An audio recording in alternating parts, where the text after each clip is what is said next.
Jangan bandingkan diri kita dengan orang lain.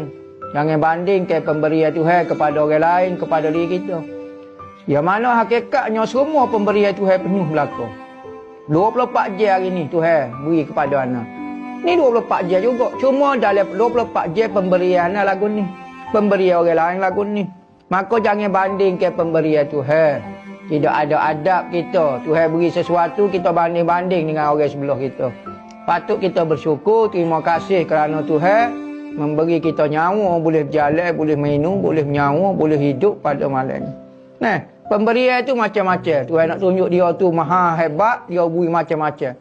Berbeliau manusia hidup sekarang, semua dapat rezeki masing-masing. Setiap orang beramal untuk sampai kepada Tuhan menurut kerangka dia. Dia siapa? Dia cikgu, siapa melalui cikgu. Dia tukang masuk, jangan nak jadi tok guru pula. Dia tukang masuk, jadi tukang masuk lah. Tapi siapa ke Tuhan juga. Jangan duk deki dengan rezeki masing-masing.